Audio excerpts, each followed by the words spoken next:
What if I told you the most powerful empire in history has no flag, no borders, and no armies, yet it controls almost every hour of your life? What if I told you this empire grows stronger while you sleep, while you work, and even while you try to escape it?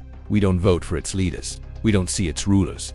And most people have no idea when they became subjects of its power. This empire is built not on land, not on gold, not even on money, but on compounded interest and the human labor required to feed it. Today we uncover the invisible system that transformed ordinary people into fuel, nations into borrowers, and time itself into the most profitable product ever created. This is the hidden story of the invisible empire built on compounded interest in human labor. To understand this empire, we must wind the clock back thousands of years, long before modern banking, long before Wall Street, long before the dollar existed. Debt wasn't just a financial tool, it was a system of control. Ancient Mesopotamia, around 3000 BCE, experienced the first recorded debt crises. Farmers borrowed grain, drought hit, crops failed, and suddenly entire families became debt slaves. The kings of these early civilizations noticed something unsettling.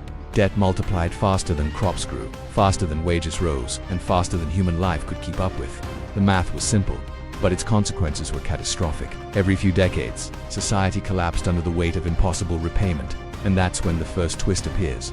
Kings would declare debt jubilees, wiping all debts clean to save the society from imploding.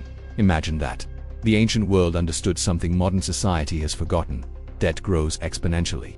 Humans do not. Yet this lesson would eventually be ignored, and that's when the invisible empire began taking shape. Fast forward to the Middle Ages. As trade expanded across Europe, the need for organized borrowing grew to merchants needed capital, kingdoms needed war funding, churches needed cathedrals. That's when the earliest proto-bankers emerged. Families like the Fuggers in Germany and the Medici in Florence realized something revolutionary and dangerous. Lending money wasn't just profitable. When paired with compound interest, it became a force multiplier. A simple loan could double, triple, or quadruple over time, even if nothing physical had changed. Money began breeding more money. Landowners who once controlled society discovered they were being quietly overtaken, not by armies but by accountants. Gold was finite, but interest was infinite. The more time passed, the more power lenders gained. A kingdom could be conquered with swords, but it could also be owned through debt. And that's when interest stopped being a tool and started becoming a blueprint. The modern version of this empire truly emerged in the 17th to 19th centuries. In 1694, the Bank of England was created not by the monarchy but by private lenders. They loaned money to the government and charged interest. This was the birth of the public debt machine. Nations no longer needed gold to wage war. They needed signatures. The age of empires was now powered by interest-bearing debt, not treasure. Human labor became the fuel to service these loans. Taxes rose, workers toiled. Generations paid for wars they never fought. By the time the United States Federal Reserve was created in 1913, the system became global. Paper money replaced gold. Interest replaced physical value. Debt replaced actual productivity. And the greatest trick, most people never noticed, because unlike traditional empires, this one doesn't conquer land, it conquers time. But every empire reaches a moment when its expansion becomes unsustainable. For the invisible empire, that moment came in 1971, when the US abandoned the gold standard. Money became fully enacted. For the first time in world history, money could be created endlessly, interest could grow without limit, debt could expand infinitely. Nations borrowed more, corporations borrowed more, individuals borrowed more. But here's the twist. While debt grew exponentially, human labor did not. Wages stagnated, productivity gains slowed. But debt, powered by compounding interest, exploded. The math took over again. The same pattern observed in Mesopotamia 5,000 years earlier reappeared. Debt grows faster than humans can pay it. This time, there were no kings to declare jubilees. The empire no longer needed a throne, it lived inside the system itself. And the consequences? Today, global debt exceeds $300 trillion, a number so large it's essentially unpayable. Here is the invisible design. Governments borrow, governments owe interest to pay interest. They tax citizens, citizens pay through hours of labor. Interest compounds faster than tax revenue, debt grows forever. This is the empire's genius. It converts time into profit. Every loan repayment is an hour of human labor already spent. Every ballooning interest charge represents future labor not yet born. You don't need chains when you can control someone's time. You don't need armies when you can control their debt.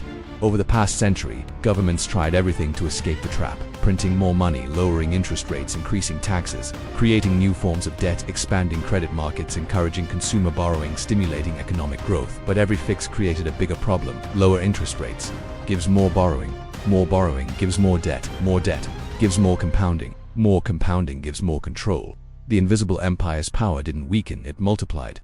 Today, the system is so advanced it no longer requires gold, labor, or even physical assets. Debt itself has become the product. Your mortgage is a product. Your credit card balance is a product.